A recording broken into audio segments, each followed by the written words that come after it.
এই কৃষ্ণ, আজকে গতকাল থেকে তো কার্তিক মাস, দামোদর মাস শেষ, আজ থেকে অঘ্রাণ মাস শুরু, প্রথম। আর আজকে অঘ্রাণ মাসের প্রথম দিন।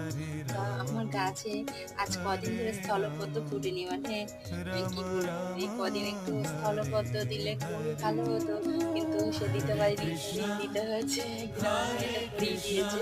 তা আজকে ফুটেছে। তো যাই হোক, ভগবানের যেটা ইচ্ছা সেটাই হয়।